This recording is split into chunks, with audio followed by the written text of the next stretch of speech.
Welcome to another edition of All Octaves with me, Val Kleinhans, where we talk music, whether it's with the fan or the musicians who make it. Today, we're talking with a musician that makes it, Clay Fulton, who is a local guitarist to me in Rochester, Minnesota.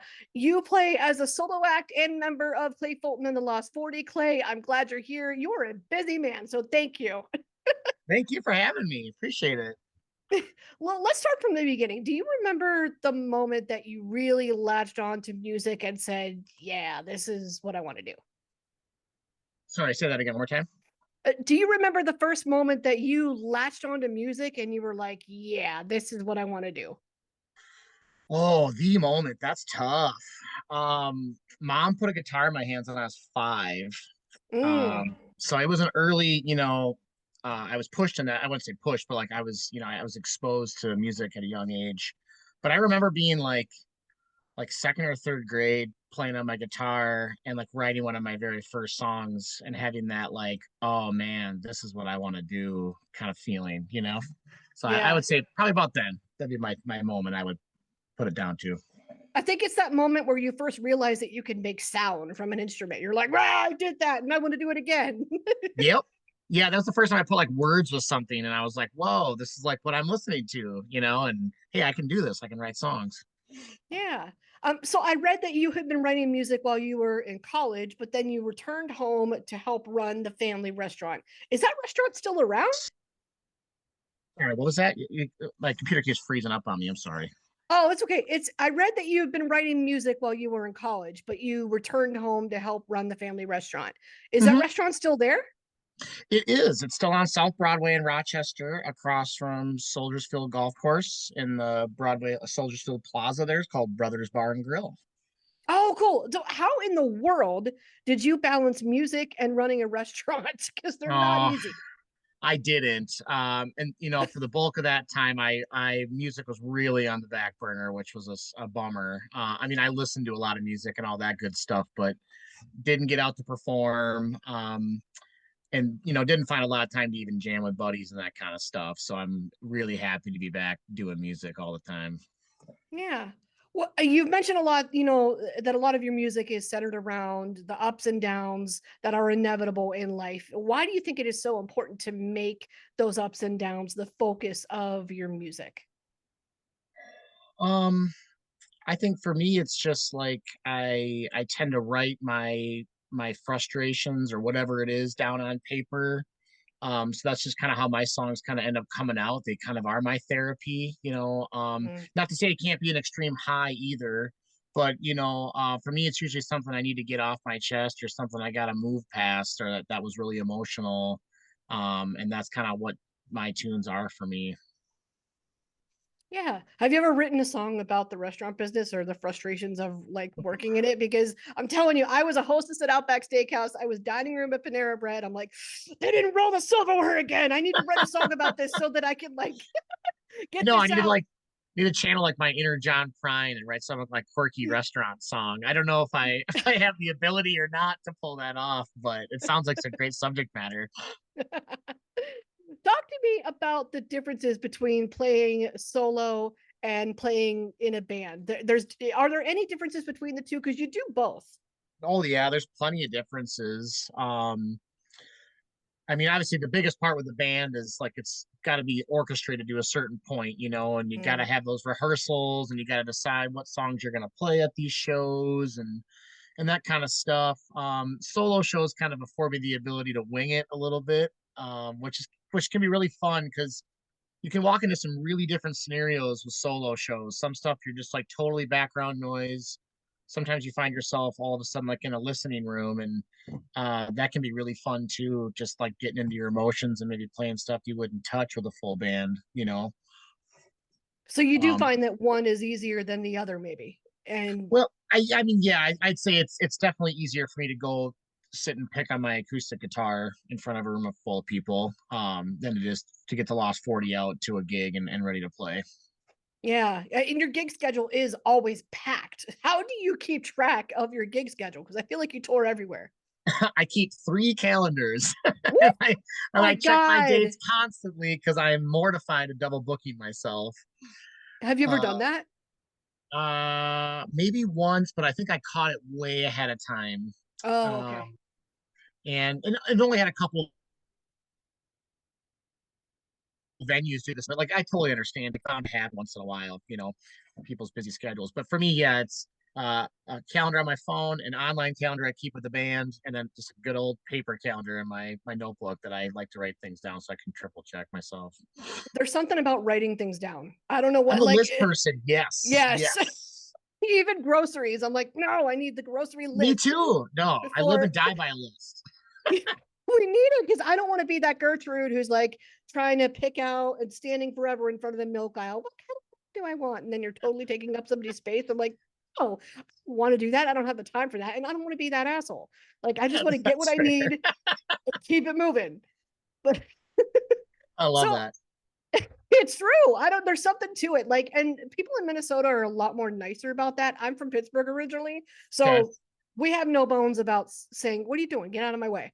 But you would Okay, never gotcha. do that here. You would never do that. No, No. no, Like, so I'll stand like a couple feet back and I'll let Gertrude do her thing. I don't know why I call her Gertrude. I just pictured that that's her name in my it mind. works. Yep, And I like stand a couple feet back, let her do her thing before I like swoop in there and do whatever it is that I want to do, because I already know, because I got my list. I already know what I want and I'm going to get it and I'm going to go. But I yep. give her a minute. And then when they turn around, there's like this look of horror that they made somebody else wait. And it's like, oh God, maybe I caused you more psychological damage than like just telling you get out of my way. Like, That's great. it's oh, but I love being here. And you're obviously are you from here originally? I guess I didn't ask that. Yes, I am. I am. You are. Yep. Okay. You love playing the Midwest circuit. You love playing Minnesota. Is there a reason you chose staying here versus somewhere like New York or LA? Well, honestly, it was just the roots I had laid here locally really helped me jump into a full-time gig schedule. Mm. You start in a new city and you're starting from the bottom with open mics and whatever you can scratch up. So it was really nice to have Rochester as like a base that I knew I could fall back on. And then kind of just keep working my way out further and further each year, which I got some further gigs booked this year. So I Yeah, you hope to do. eventually keep moving further down the line, but I can't turn my back on Rochester. It's been really good to me. No. Your dream gig would be where? Oh, that's a great question. Dream gig, man. I don't know. I would say any big old sold out room or festival would suit me just fine. I guess I Yeah, don't have one in particular, but to look out and see a massive sea of people would be enough for that's enough. Yeah. For me, just because I'm kind of like a me. rock and metal nerd, it would definitely be somewhere on the Sunset Strip. I don't care what I don't care what club. It could be like the Whiskey or Hmm. the Troubadour or whatever. I would be like, Sure. if I was a musician and I did that, I would be stoked. But I know every musician has their own thing that they're looking for. Yeah, I guess I never really honed in on one particular venue or like a festival, like one that I was always like my goat, I guess.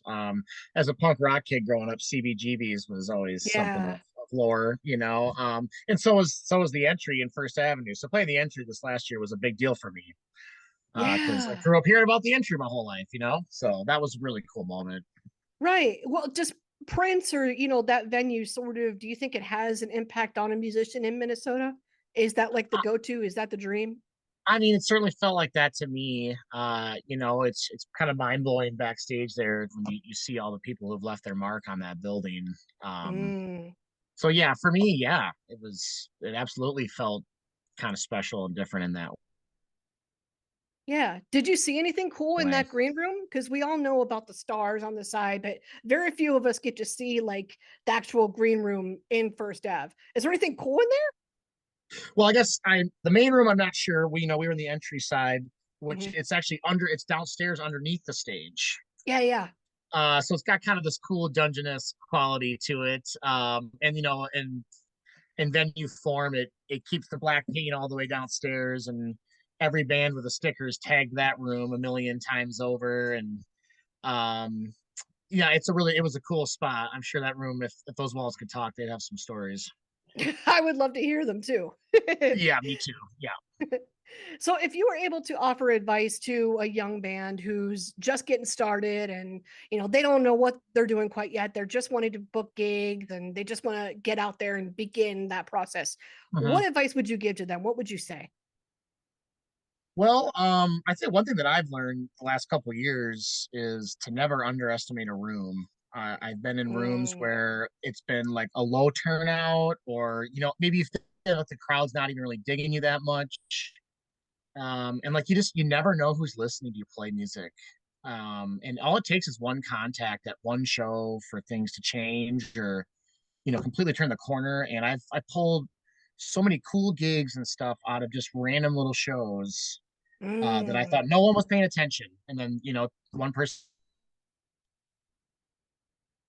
comes up, talks to you at the end of the night, and hands you a card. And next thing you know, you're playing somewhere, doing something different. And that's why I would just say, like, don't take any of those opportunities for granted, because you just never know. Who have you met that's like kind of cool that maybe you met that way, or anybody that Well, was like, helpful for your one career? example was, so I do a monthly residency at Blue Duck Kitchen, and Yeah. I play there for brunch every weekend, or every month, excuse me, once a weekend. And I was out on the patio during COVID when they had their little makeshift patio, and Mm. this husband and wife came up to me when I was done, and they said I had played a bunch of my favorite sad singer songwriter stuff, like I usually do when I'm solo. Guy Clark, Towns Van Zant, that kind of stuff, really getting in my Hmm. feelings. And anyways, I did some John Prine, and they came up to me and they were like, "We're big John Prine fans," and I sang one Oh. of the sadder ones, and they had put their dog down that week, and just Oh said like how no. much this moment of me singing this one particular tune meant to Oh. them that day. They happened to go out for brunch, and they stayed just to introduce themselves. And turns out it was Jim, who's the CEO of Hormel and out in Austin. Wow.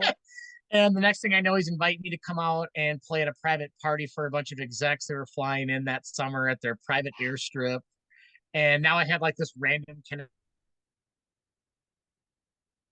connection with Jim and Hormel, like, and there you go. Like I never would have gotten that gig had I not hung out and chatted with those folks after my show. That's incredible. And who knows? Like that's a perfect example. You never know what you're going to run into. No, Just take no, the and gig. That's yeah, it. I mean, if I understand, like, you can't take every little thing, and sometimes you got to say no. But I mean, man, when you're first starting out, it's kind of hard to find those reasons to say no. You know what I mean? Yeah. What would make you say no now at the point that you're at, in your career? Is there anything that would make you say no to a gig? If it was a solo gig, and if it was far enough that I stood to lose money, then I would probably have to say no. And that's just from a I Mm, have bills to pay standpoint of right. life. With the band, there's still more of that, like, this is a good opportunity. We're not going to make a lot of money doing it kind of attitude, which most bands have, because you're looking for those opportunities to keep coming. But like solo stuff, I'm grateful for every opportunity. Yeah. Don't get me wrong, but I couldn't drive someone in it just to try to like get some exposure or something, or hope the tips would pan out. Yeah, kind of can't do that anymore. Yeah, yeah, yeah, totally get that. Talk to me Yeah. about the formation of the Lost 40. Was this something that you felt like you were missing playing in a band and you wanted to put one together, or how did that come to be? Oh yeah, I mean, I definitely did. So when I got the money together to make my first album, I came in as a total solo artist, and that's how Zach and I from Carpet Booth kind of approached the record. I came in as like the singer songwriter. We're gonna put some backing tracks with it, and at Mhm. first I thought I'd probably just most likely go out and play on my own and play solo.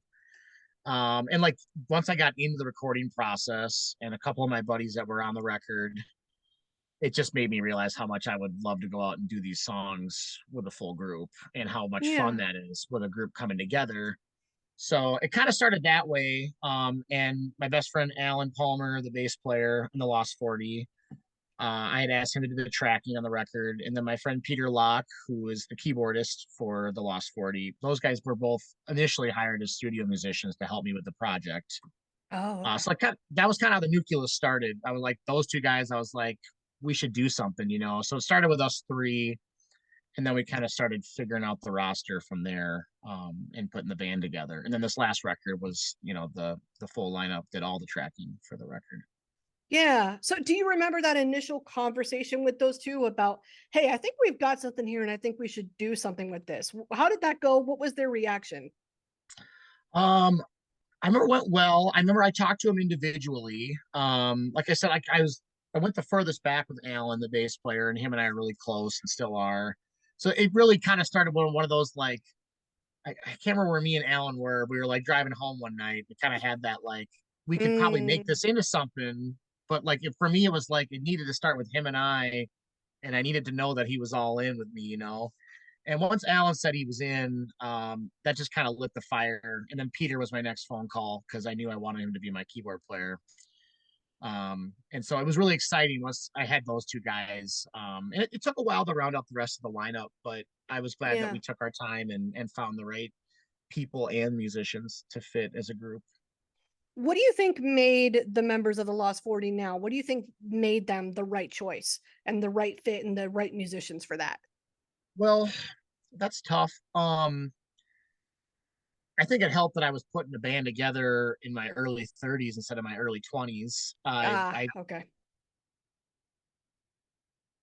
I took people's account a lot more, and being in the restaurant business, I had managed people, and like you kind of learn like how personalities are going to fit, or at least you hope how they're going to Mm, fit. yeah. And everyone in the Lost 40 is just genuinely laid back and they care about each other, and there's no drama in that band, which is incredible. Where there's no Uh, Fleetwood Mac happening, everybody's no, fine. there's none of that We're good. happening. So we're Okay. good. We're good there. There's no opportunity for Fleetwood Macness to happen. So yeah, like my lead guitar player Mike was a good friend of Peter's. Mm, So that was Peter's suggestion was Mike. And then I had known Carly because she's in my grandma's cardigan, and I'd known her from the local music mm, scene. And mhm, I'm good friends with her fiance Weston. So that came from a jam session at their house one night with her saying that she was in my grandma's cardigan, but also wanting to have a project that was a little more of her own. And got it. and her and I just we had always hit it off, and she did a couple harmonies on the first record. So then Carly, when she said yes, that was it. And then Nick was the last piece on the drum set.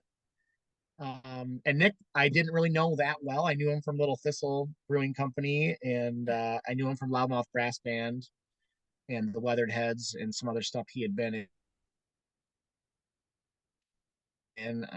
And I had my sights on Nick. I knew I really wanted him to be on the drum throne. So I kind of just called him up out of the blue, let him stew on it. And then he came and luckily he said yes. So Wow. See, that's the amazing thing about the Rochester scene. Like everybody kind of knows everybody. Everybody knows what their level and capability is, and they're all so supportive of each other. I have not. I've talked to a lot of bands on this podcast. Not one of them in Rochester has talked poorly about another group or another musician.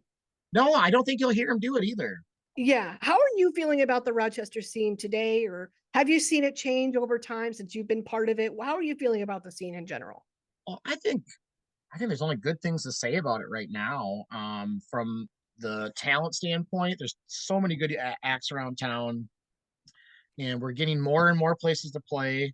Obviously, the solo stuff, there's a ton of things, but the Chateau's reopened now, and Thesis is doing Mhm. great shows all the time, and Tree Dome's doing shows, and they got the theater now. I just felt there's a lot to be excited about for a lot of performing artists, maybe not even just musicians, but um, I think that's probably the best it's been. I mean, at least as far as the scene as a whole, as I've ever known it as a Rochester native.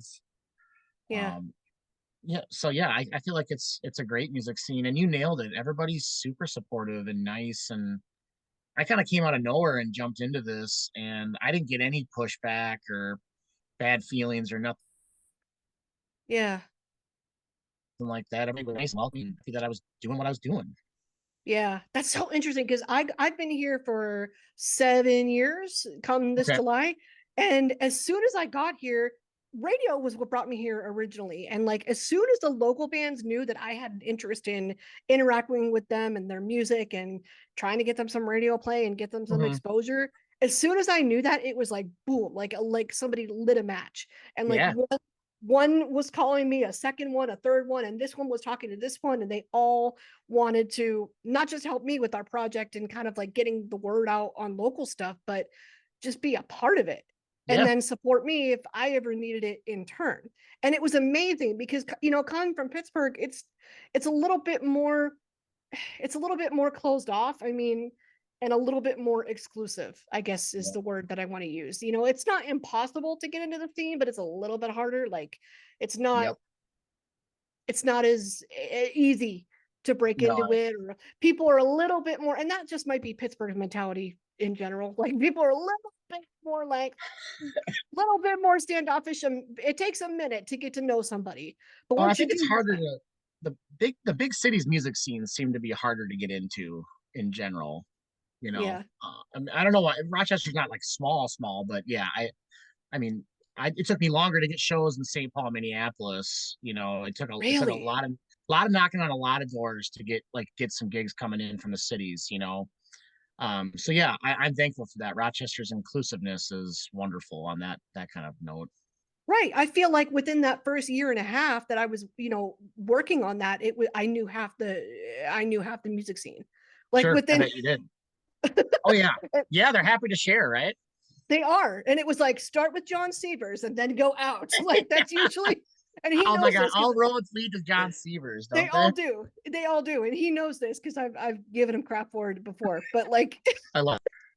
it's amazing. What I'm just curious about the challenges, just because I'm not a musician and I haven't had the experience. What were some of the challenges breaking into the St. Paul, like Minneapolis scene? Was it just that they were more exclusive, or more they had a different Well, vibe in sure, mind for what they yeah. wanted?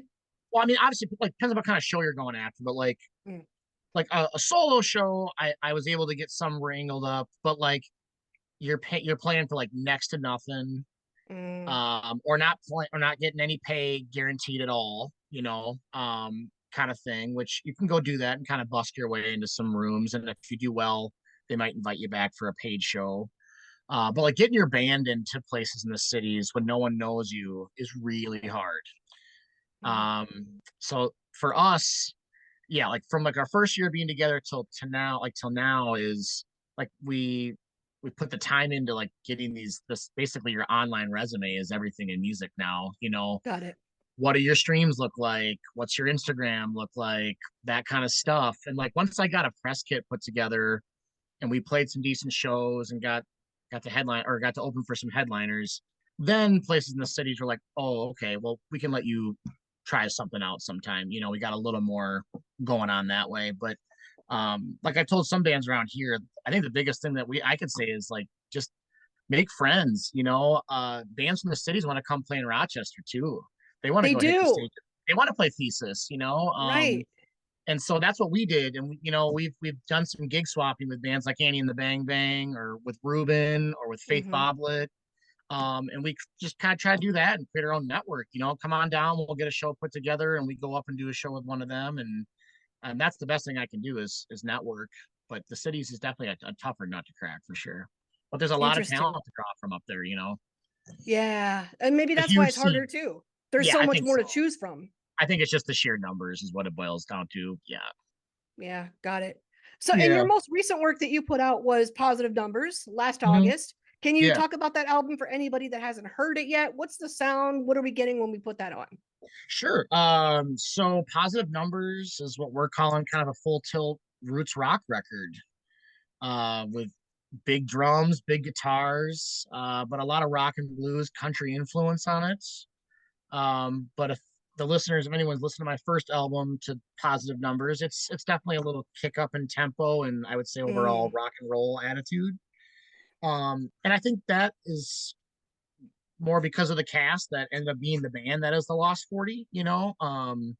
And those are just the individual voices and how it kind of comes out on our end now, which I hmm. love because I love big loud guitars and drum sets and that kind of stuff. Yeah. But Positive Numbers was a big record for me because it's kind of a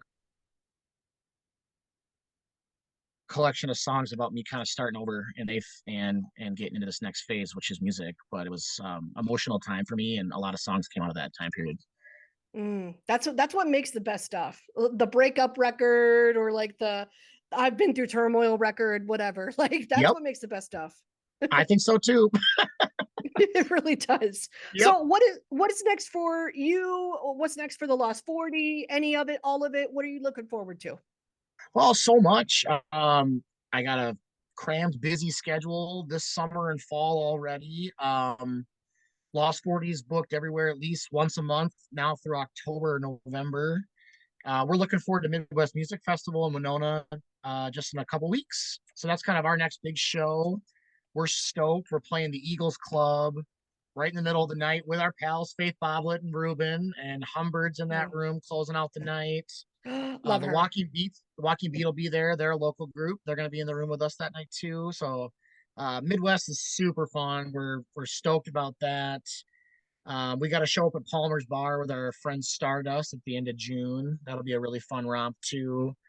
We got a show with Texas Toast at Thesis in July. We got some really fun bills cooked up. So stay tuned for more date releases coming around though. But yeah, Midwest is the next one.